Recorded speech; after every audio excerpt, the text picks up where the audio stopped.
Hello, and my name is Pete Rushmer, and I'm your host today of a Half Dozen Things podcast. A Half Dozen Things is a podcast for business owners just like you. Whether you're an underdog hungry for success, or you're already smashing it but want to continue to level up, we are here each week for you to get insight and learning from the very best in the business. No fluff, no BS, and no self-proclaimed gurus talking about how easy business or life is.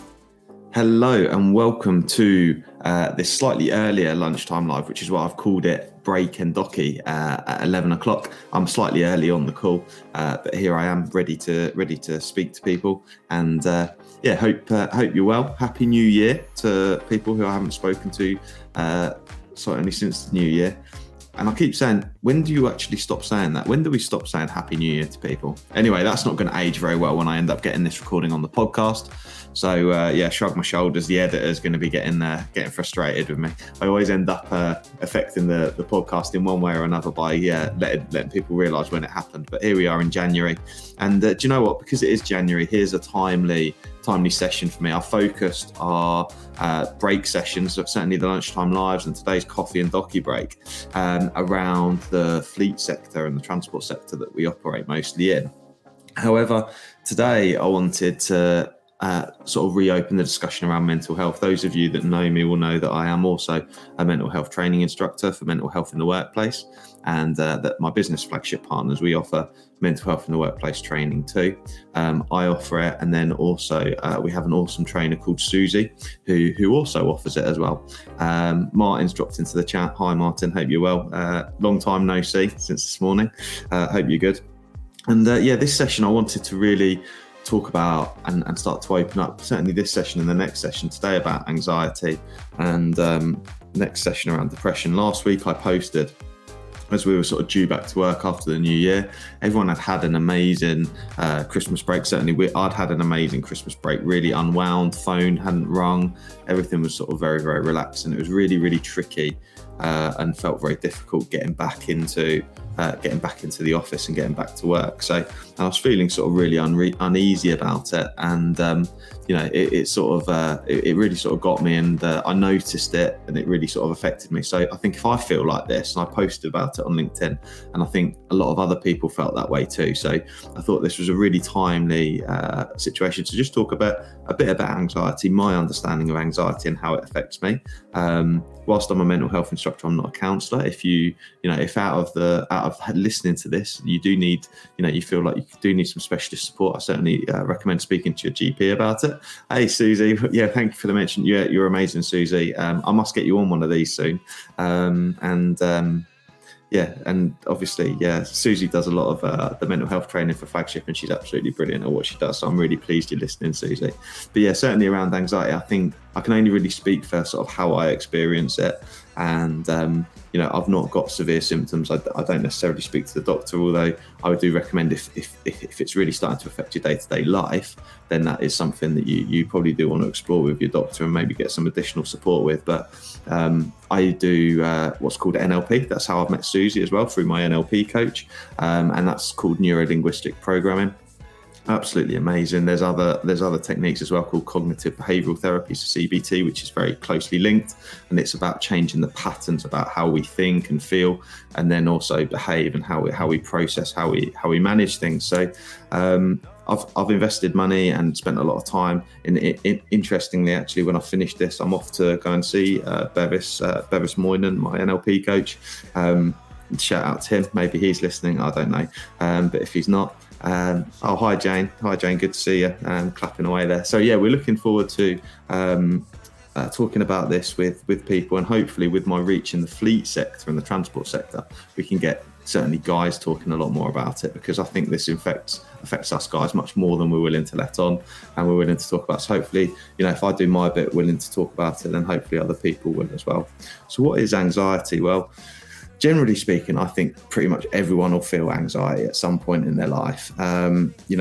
I was looking, as part of the research, sort of looking at what the official wording on this stuff is, and on the NHS site, you can do research around anxiety. It makes you feel worried, anxious about sitting an exam, medical test, maybe a job interview, all totally normal stuff. I felt anxious about coming on to do this here because I'm on a video camera, people can see me, I may say something stupid, which is, those who know me, is probably very likely. So I felt a level of anxiety there, and that's something from a day-to-day point of view that we all feel, and it's perfectly normal. And at times it might affect us more than others. However, people sometimes get to a point where they really struggle to be able to control their worries, and it really starts to affect their day-to-day life. And at those times, those people may need more support. You may have them in your workplace. You may have people with those challenges that, it's really starting to sort of take a hold, and they're struggling from, rather than, dealing with one negative or anxious thought, the next one just comes straight after. And it's at those points that we need to be able to signpost people to additional support. Certainly, anxiety is a main symptom of several other conditions as well, including PTSD, social anxiety disorder, other phobias as well. So it's important to sort of see the severity of that. But like I say, we will all feel anxiety from time to time. And one of the purposes for this session was to go, do you know what, if you feel like that from time to time, here's some of the things that you can do, or here's some of the things I do, and it's helped me hugely, and it's helped support me. But general anxiety disorder, which is people could feel anxious like most days, and they're really, really struggling, and they can't really remember the last time they feel relaxed, is what the NHS say. That's when potentially you might need professional support from your GP initially. I would say if people want to find out more about it, if it's affecting them, Every Mind Matters and Mind website, fantastic, loads of great resources for people to go and have a look at, so I'd signpost that. Hopefully I've sort of outlined when the right time is to go and get help. From a treatment point of view, I mentioned about CBT. Talking therapies are absolutely fantastic. It may be that there's medication required sometimes. Sometimes GPs will administer medication, but certainly I think there's a lot we can do personally to help support ourselves. And in preparing for this, I wrote down my 5 great tips for supporting your mental health and well-being and helping to reduce anxiety. So these are what works for me. These are my top 5. So the first one, and I've kind of done it's like a derp, is what the 5 are. So you got 1, which is the ditch the drugs, alcohol, caffeine, nicotine, and sugar. So those that know me know that I've never really drunk. I'm not much of a drinker. I don't really enjoy it. I've never really taken drugs either, but I love my caffeine. I love a coffee. I used to love a cigarette too, and I also like a sugar too. And they're all sort of drugs that affect us one way or another. They affect the way we think, the way we feel. So from an anxiety point of view, we want to look to try and essentially see how we can try and control those feelings, particularly when we start to feel anxious. How can we help support ourselves to feel better? So I would say certainly anything that we can do around our physical well-being, because it's all totally linked in. Totally linked. Certainly the choices we make and how we think, how we feel, and then how we act as well. So ditching the drugs, alcohol, caffeine, nicotine. I'm not saying ditch caffeine full stop. Obviously have your coffee in the morning, but look, it's 11 o'clock and here I am with my fruity tea. Walking the talk. I do enjoy fruit tea actually, but like I say, I do love a coffee. I gave up cigarettes years and years ago now, and I've never looked back. And I hate to be that person talking about smoking, because I used to absolutely love it, and I really, really struggled to quit. And I know it's really difficult, but if you do smoke and you're thinking of quitting, it's a great time to get going with that. Second one, diet. And when I say that, I don't necessarily mean going on a diet, but from a food point of view, it's really important. If we're eating the fast food crap all the time, then we're going to start feeling crap, and that is then going to lead to potential challenges, and it won't support our mental health either. So it's really, really important that we eat lots of vegetables and fruit and try and eat as healthily as we possibly can, and have a good relationship with food as well.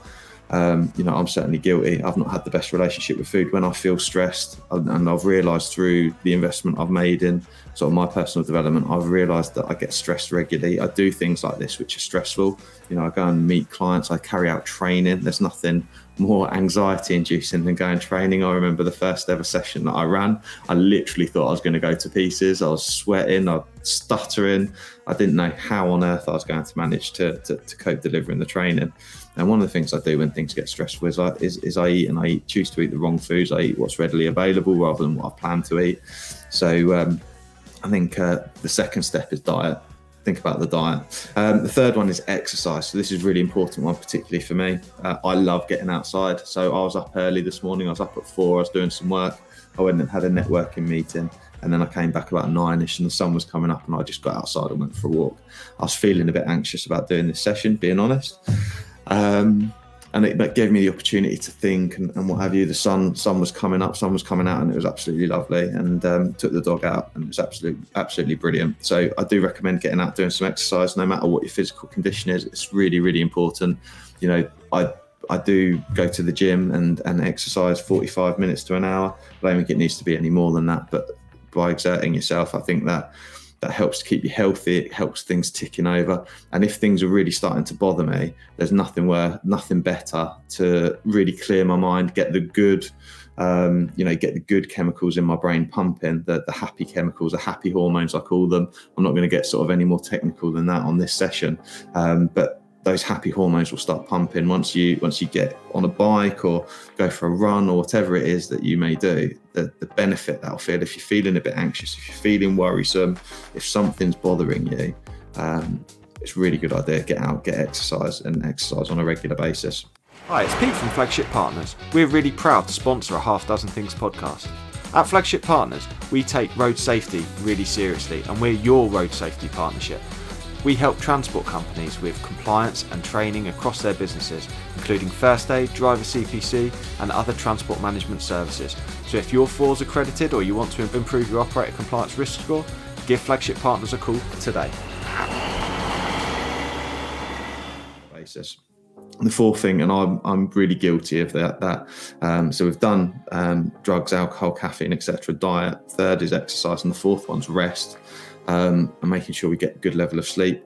You know, I've been guilty of, I've had less than 6 hours last night because I know because I got up at 4, and I do measure these things. I try and make sure that I aim for at least 7 hours personally, but some people will need more, some people will need less. But really, really important to make sure that we get sleep and recovery. And I've included in there around meditation as well. So particularly for the guys listening, I know that meditation from driver CPC training, so Scott Hardiman's commented on LinkedIn. Thank you very much, mate. It's incredibly powerful getting out and about, gym or outside. Totally agree. I think it's great to get in the gym and like I said, getting outside and getting out and about, even if it's just for a walk, I think is so great, and it makes you feel so much better afterwards. Even and Maggie, and whilst I talk about that, I'll come back to rest in a minute, but whilst I talk about that, even Maggie and I, we run a business together, we've got the family, we're married. It can be very, very stressful. And do you know what, us getting outside and going for a walk, which we managed to do between Christmas and New Year, we were able to talk about all sorts of stuff, and it from a relationship point of view, I think if you're having challenges, and she'll be fine with that. Getting out and getting for a walk, having a conversation is really good. So I recommend we do that more, particularly in the workplace as well. Why not have our one-to-ones on a walk? Why not get out and have a walk together and get out and see the sunshine during the day? Particularly this time of year, it's dark for most people who keep office hours. It's dark when we leave. It's dark when we get home. The best part of the day is spent in the office potentially. Get out of the office where you can. Get out. Get some fresh air. I encourage all employers to try and get people out and encourage people to take breaks and take their lunches and take their breaks and get outside as well, because it's vitally important that we do that during the day. That's the way we're wired up. Anyway, back on to rest, meditation. I know that might feel like a dirty word for some people, particularly when I talk about it in driver CPC. Sometimes I get snorted at and sniggered at and that kind of thing. Do you know what? I don't care. I think it's really, really important, and it's a really, really great thing. It doesn't necessarily, you don't need to have incense and candles and all the other stuff if you choose not to. But, all I suggest, particularly for drivers who might be struggling to sleep, it's so important to their role in the logistics sector. And if they're struggling to sleep, they're in the cab, they're on a busy road, they're getting interrupted, those kinds of things. I think having that break before we go to sleep and having that routine is really, really important. That's something that certainly worked for me. Having a routine before bed, so reducing the caffeine later in the day, making sure that I don't just switch the TV off and try and go to sleep, because that's not going to work.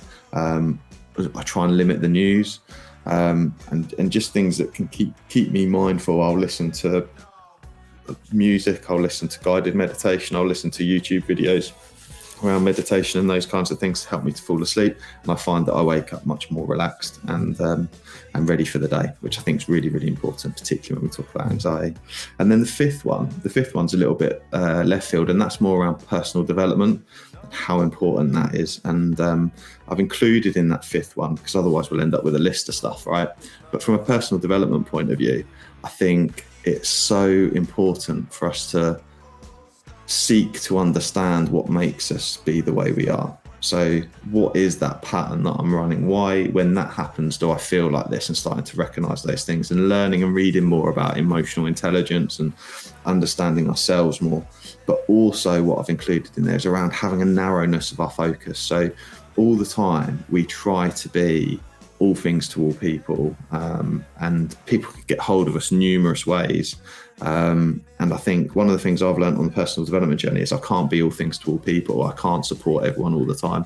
People can get hold of me by the phone, text, WhatsApp, Facebook Messenger, LinkedIn Messenger, at any time of the day. And I can allow myself to be available for all of those things. And actually, you can't be all of those things, and you can't do all of those things, and it's just really, really tiring. So a narrowness of focus and having specific time where you focus on different tasks can really help and support, and that can help quell anxiety, particularly if you're a very, very busy person. I think that you can start to worry about different things that are coming up, and if you've got lots and lots of things going on, it makes you very vulnerable to getting agitated, to various physical conditions that may come off the back of that. So get reading done, listen, learn more about it, get yourself on a mental health training course, or read books. There's loads of great books out there. Get your subscription to Audible and listen into those things as well. Really recommend Deepak Chopra. He's really sort of changed things for me from a well-being point of view. And do you know what? I didn't realise he's mates with 50 Cent. How cool is that? He's got to be pretty cool. Deepak Chopra and 50 Cent. Need I say any more? So, times that I sort of feel anxious when I've got to go and speak, when I've got to go and do training, I get that feeling too. And I think one of the things for personal development is you start to realise and understand what's helpful and what's unhelpful. So, for example, last week when I was feeling anxious about coming back to work, having had a nice break over Christmas, what was it that was making me feel anxious, and what was helpful and unhelpful? So, the unhelpful stuff that you may do about catastrophizing, being mocked, what's the worst that can happen? Me sat on here, I felt really uncomfortable even saying the word meditation, right? I felt really anxious about saying that word because I was feared of being mocked, but actually I know it's the right thing to do, so I've got to have the courage. It's an unhelpful thing for me to feel uncertain about that. You might feel, if you're training, you might feel that, that someone might ask you something you don't know how to do. And also, I think for the people who may listen to this, who are managers, your team may feel like that. So it may be that they feel like they don't know the answer to something, or it might be that they haven't had enough training or development. And it's so vital that we invest in those things and invest in our people to help develop and train them, because they're so important. But there are helpful things that comes off the back of understanding and realizing how we feel a certain way and listening to ourselves. So, the helpful things are, when I feel anxious, I feel more alert, I think more quickly, and sometimes you might get that nagging doubt. What's that nagging doubt? And that could be helpful because it's telling you where you're underprepared for something. And I think those are the things that we need to listen to, and it's kind of just managing the noise around our heads, because they're busy old places, and there's social media, and there's people like me on there saying stuff. Scott, another comment from you. Thank you. Great stuff. For me, the most changes I see is in awareness is developed. It's our thoughts that dictate our actions and steps. Yeah, absolutely. So one of the big things for me is that there's only two things that we can control, and this is particularly around anxiety and stuff, because I've seen it with my family, and I come from a family of warriors. I've grown up around this stuff. And certainly doing the NLP has helped me realize that there's only two things I control. And when I see other people getting flustered about stuff now, there's been a real change, and I just think we just need to keep it simple. There's two things you control. One's your thoughts and the other's your actions. And that's it. That's all we can control, our thoughts and our actions for us and for no one else. And once we sort of narrow our focus to understand those things, that certainly for me, that's made a big difference to reducing my anxiety. Anyway, so whistle stop tour, 20-minute quick video live. Hope you've enjoyed your tea break. I'm going to finish my tea now because can't stop chatting. And I hope you've enjoyed it. If you've got any thoughts, please join the conversation, drop a comment in. And next week I'm going to be back talking a bit more about depression, and depressing thoughts. So hopefully I'll keep that light, and it'll be interesting for people. If you don't know a lot about this stuff, then hopefully just tuning in, doing a bit of research, listening in will help you understand those things. And also, I think that raising awareness, making us comfortable to talk about it. One of the things I wrote down that I know I haven't spoken about, there's three key reasons I talk about in training why men don't go and find additional support for their mental health. And January's as good a time as any, right? The first one is their awareness, and that feeling like people won't understand how you feel or what you think and the way you think. I think from an awareness point of view, we really need to make sure that, and if you're thinking about mental health training in your workplace and thinking about the mental health, particularly of the male sector, is that we've really got to go, this is for you, because I think a lot of people really struggle, a lot of men really struggle with, I'm not sure this is for me. Is this even for me? They don't understand me. This isn't for me. And I spent years feeling like that. Certainly, those that know me knew how poorly I was in my 20s, and over the years I didn't really understand what it was that was affecting me. And the other, the second reason is the weakness. Understanding like asking for help isn't a sign of weakness, it's a sign of strength. So we need to reinforce that in workplaces. We're asking for help is a sign of strength, and just reinforcing that. And then the third thing is that there's often a lot of masking around how we feel. And certainly as men, we'll mask stuff, so we'll maybe let a little bit out, but maybe not let the whole thing out. So we really need to get professional people involved where necessary. So those are the three things for me that I think we need to keep an eye out for. Hopefully the 5 areas that I suggested for personally helping yourselves is useful too. And hope you've enjoyed it. Take care, and I'll catch you next week. Bye-bye. I really hope you loved today's episode, and if you did, please make sure you subscribe and listen out for future episodes too. Please do share it across your social media channels. We hope to reach more and help more people. If you want to find out more about me, my name's Pete Rushmer. You'll find me across any social media channel and my business, Flagship Partners, and we're your partners in success across your business. Thank you. See you again soon.